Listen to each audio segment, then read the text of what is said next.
It's a great pleasure to be talking to you, Joe, today. Could you please introduce yourself and what do you do for business? Okay, so my name is Joe Simmons, and I'm a former corporate trainer, but now I'm a performance enhancement trainer. So basically, what I do is I help business leaders, business professionals, and creative professionals. I basically help them increase their productivity and increase their performance with half the time and half the stress. What is the name of your book? So I wrote a book in February of 2019. It's called Mad Money: 12 foundational principles to make more money with half the time and half the stress. Perfect. Let's go to make more money. The first question is, what is the role of knowledge? So knowledge is very important. I mean, without knowledge, you can't do anything. So a big mistake that a lot of people make when they're getting into business or looking for a job or any type of business endeavor, they just want to achieve a certain result. But if you don't have a certain knowledge base on how to achieve that result, it won't work.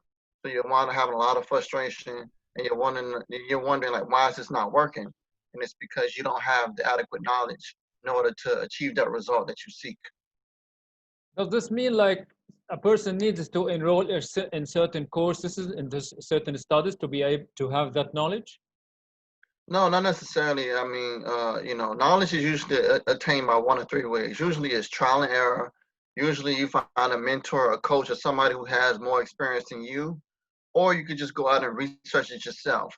But the main thing is you want to have a certain level of knowledge before you engage in something. So, for example, here in America, a lot of people love to start restaurants. Restaurants are very popular. People love to eat. They think it's just so easy that, hey, on Monday you're going to start this restaurant, and then on Tuesday all of these customers are going to just come in and want to just sit down and eat your food. That's not how it works. You have to know about you have to know about meal prep. You have to know about inventory. You have to know about logistics. You have to know about marketing. You have to know about finance. You have to know about payroll. So there's a lot of things that you would want to learn first before you open up your restaurant and have, a lot of people coming and sitting down and enjoying your food. Let's move to the second principle. How does continual learning affect? Continual learning is very important. As you know, as you can see, a lot of wealthy people, millionaires, billionaires, or successful people, they understand continual learning. They don't get complacent. That's another mistake that a lot of people make. They feel like, oh, well, once they got into a certain place, they get comfortable or they rest on their laurels, and then they're wondering why their competitors are outshining them. And it's because you got lazy or you got very comfortable and you're like, hey, well, I'm here now. I don't have to worry about continual learning. That's too much work. I'm just going to be comfortable where I'm at and, let the chips fall where they may. Yeah, so you mentioned the complacent. What is complacency? So complacency is just, you're happy with, future results. So let's say for the first 5 years out of a 10-year career, you make sure that you improve every year for the first 5 years. And then the next 5 years, you don't do no improvement. You just show up, do your job, and go home. Like you're not reading, you're not investing in yourself, you don't have coaches, you don't have consultants, you don't have trainers, you're not reading books anymore. You're not doing anything to improve yourself. So you're just basically complacent. You're okay. You're fine. It's like a constant routine. Mhm. There's What's no the improvement. yeah? What is the importance of practice? Oh, practice. That's one of my favorite principles is practice. Practice is very important. Um, the thing about it is that anytime with athletes, there's only a certain amount of time where you're actually performing. But practice, that's totally optional. That's totally up to you. So you can practice something daily in order to achieve a result. So, say for example, I love basketball, and basketball games, most of the good games usually come on Saturday or Sunday night. But if you notice that basketball players, they go to practice Monday, Tuesday, Wednesday, Thursday, and Friday to prepare just for that 1 to 2 to 3 hour period, to give their best effort. Soccer players do the same thing. Tennis players do the same thing. So they really understand practice. The unfortunate part about it is that a lot of athletes, once they get to becoming a professional, they stop because their whole goal was I wanted to make it to this professional league, and they stopped practicing. So they stopped doing what got them there because they, now they want to be famous. Now they focus on the glitz and the glamour instead of focusing on what actually got them there. So practice is a huge separator. If you see somebody that has been very successful versus somebody that they had success in the past, but they kind of fell off and they're trying to get back on track, practice is usually the difference. Yeah, that's so inspiring. What is the effect of adaptability? Oh, adaptability, that's huge. I mean, even now, with the coronavirus and stuff like that, we all had to learn how to adapt. My mother used to always tell me the only thing that's constant in life is change. And it's so true. You have to learn how to adapt. The way we do business now in 2020 is different than the way we even did business in 2019 or in 2000 or in 1990. So you want to learn how to adapt. For the current times. I always give this quick example. Let's say, for example, if you live in a town and there's a commerce center where all of the business people come together to do business with each other, and it's always been that way for 50 years. But let's say, for example, and the next year they say, okay, well, instead of going to the commerce center, now we're going to go to the library. So all the business is done at the library. Now, if you don't adapt to this, you're still going to the commerce center thinking that's where everybody's at. But now everybody's at the library. So if you adjust to going from the commerce center to the library, you won't be able to do the business that you seek. So adaptability is very important. Like adaptability, continual learning, doing the effort. I think it's all kind of the same circle. Yeah, it's what I call the four principles of mastery. Um, the book is actually broken up. The book is broken up into three sections. So those first four principles are the foundational principles to mastery. All masters, they're very knowledgeable. They make sure they continually learn. They also make sure they practice as much as they possibly can, and they're able to adapt. So that's usually what separates the masters from everybody else. Perfect. Okay, now what is the effect of branding? Oh, branding is huge. Branding is huge. I mean, you can just look at the biggest brands in the world. I mean, from Disney to Apple to Amazon. I mean, they're all branding. And branding is just really a basic, I like to look at branding as it's just basic values, beliefs, and how you want to conduct yourself. That's really what branding is. And branding is very huge because in the marketplace, there's brands and there's commodities. And a brand is a quick way to separate yourself in simple terms, meaning that, okay, why should I buy from you or why should I engage in your brand? And brands is very important. But what we don't understand is just like how companies have brands, individual people have brands. So we have to be conscious of what we're displaying for our brand. And you always want to remain consistent in your branding. Going back to the restaurant analogy that I used previously, if you are in the restaurant business, make sure you're in the restaurant business. Don't say, hey, well, on Monday I want to be in the restaurant business. On Tuesday I want to be a real estate agent. On Wednesday I want to be a film director. On Thursday I want to be a soccer player, and then on Friday I want to be a pilot. See, your brand is all over the place, so you have to know how your branding really works. You mentioned individual branding. What is that? Individual branding, it's basically meaning like it's just basically a personal brand. So it's the values and the beliefs on how you operate. So, for example, in my coaching career, I branded myself as a high performer. I branded myself as somebody that, really, when you give him a job, he's not just going to do it just for the sake of doing it. I'm going to try to do it to the best of my ability and do it at an excellent level. We brand ourselves all the time. Companies know people who just want to come in and work and go home. They know people. They know who they can give the projects to, and that also increases your compensation as well with anything, whether that's in the company or whether you're selling your businesses. So your business services, should I say? Let's move to the next point. How does marketing affect? Uh, marketing is very uh, marketing is very important, and I put branding before marketing because what a lot of people try to do is they try to market something, but they don't have a brand first. And that's usually where the marketing fails. But marketing is very important. I mean, like I said, you can go back to looking at Apple, for example. Even though Apple doesn't do a lot of marketing, when they do market, it's very effective. Disney is the same way. Virgin with Richard Branson. A lot of these big brands, they're very good at marketing.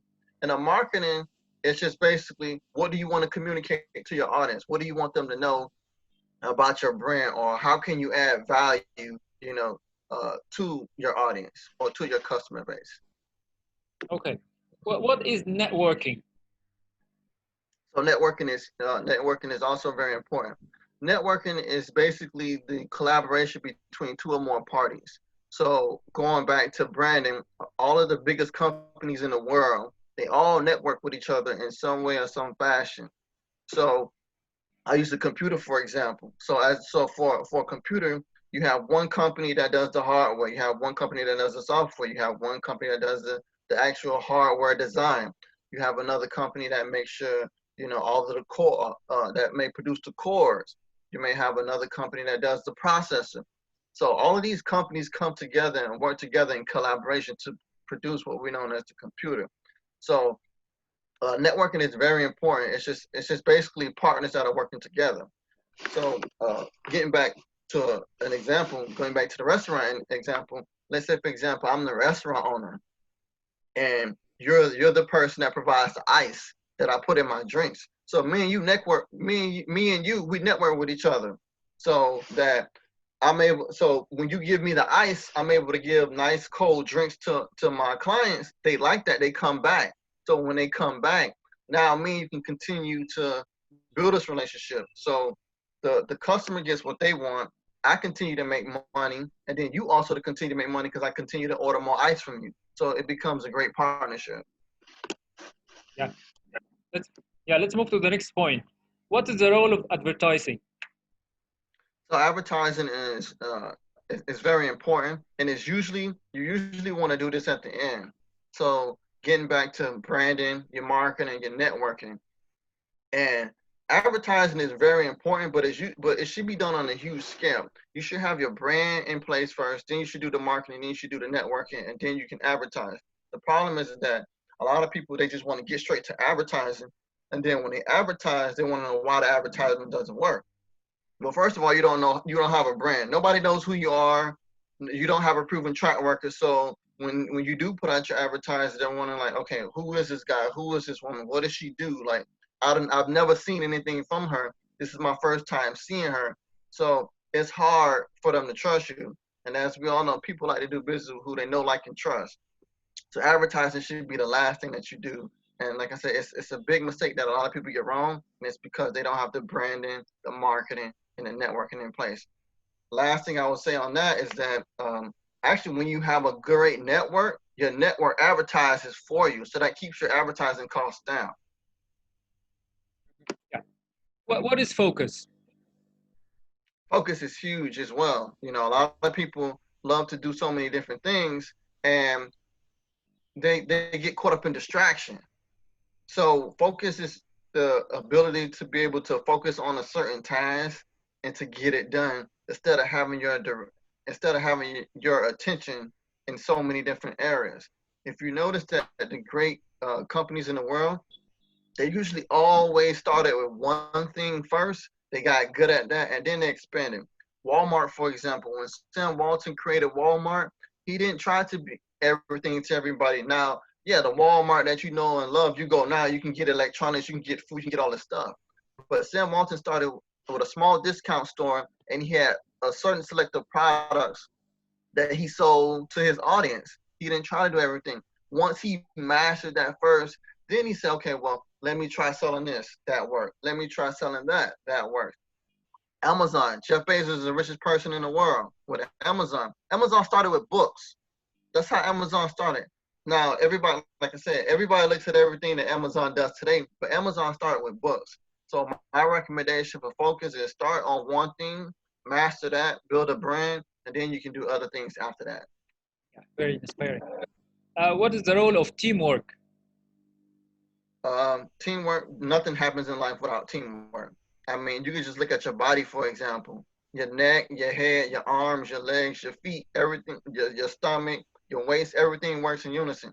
It's the same thing with a car. You have the wheels, you have the AC, you have the steering wheel, you have the mirror, you have the windshield wipers. Everything works without everything works in unison. So teamwork is completely vital to all areas of life. No team, no results. Certainly. How does experience affect? Uh, experience of experience affects very well, and it's usually tied to compensation.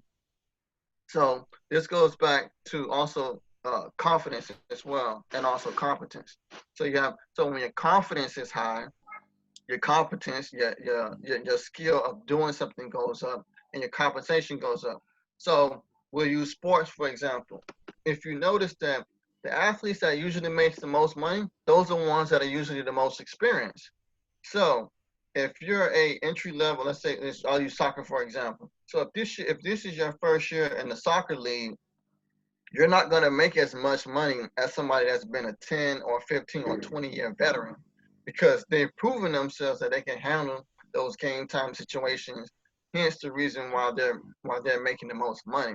So experience is all about actually get the experience that you have, but actually getting paid for the thing that you want to be the best in the world at.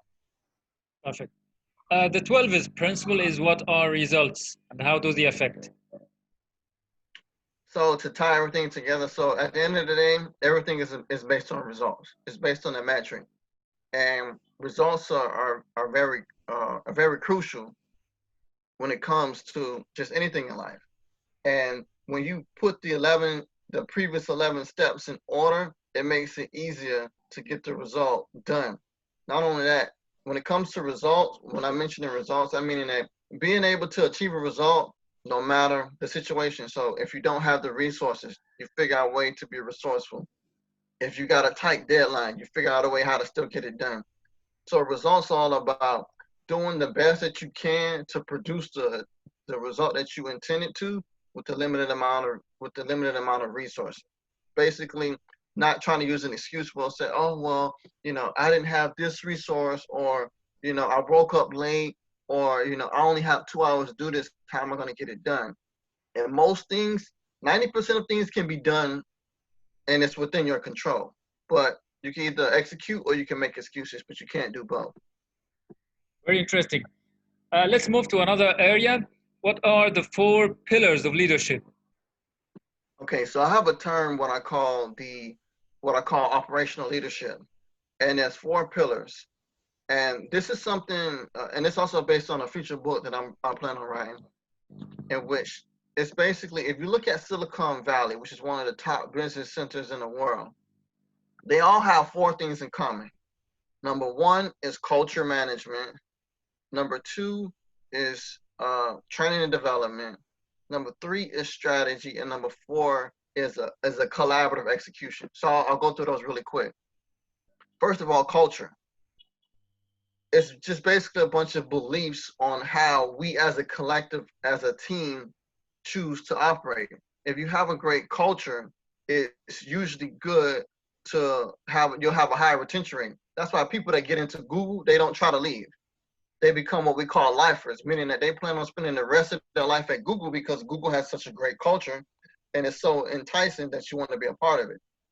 2, training development, which is where most companies go wrong. Most companies don't invest in their employees or invest in their partners for the sense of it being it costs too much. But here's the thing: if you don't invest in them, they will find a company that will invest in them. So by having a higher level of training them, that would actually make them want to stay because most companies are not doing it. So if you giving an employee or you're giving a partner something that they normally can't get anywhere else, they're going to stay with you. The third one is strategy. You want to make sure that everybody on your team understands the strategies that we're getting ready to execute. And then the last part is execution. But the higher ups, they don't train people on the strategies. They don't say, okay, this is why we do what we do. In this situation, we do this. In that situation, we do that. And then execution, it's just all about doing stuff collective. So when everybody executes the way they're supposed to, and we come together and do what we're supposed to, then you can have the leadership to produce the results that we see. Perfect. Let's move to another area. What are the 5 pillars of high performance? So I came up with a thing called the 5 pillars of high performance. So the first one is mindset. The second one is strategy. Then you want to have productivity, performance, and execution. So mindset, everything is mindset. Mindset is, Tony Robbins has a famous saying that, 80% of success is psychology and 20% is mechanic. So if you don't have the right mindset, you're not going to be very effective. I can give you the tools, the resources, I give you everything. But if you don't have the right mindset, it's not going to work. Then going back to strategy, there's a difference in strategy is very important. I know people, we love to talk about execution, but it's the strategy when done right with the execution that makes the execution right. So the difference between, somebody that's a millionaire and somebody that's not is usually a difference of strategy. Then you also have the productivity. You want to make sure that you're producing at a high enough level. And then performance is actually the results that you're getting to produce that result.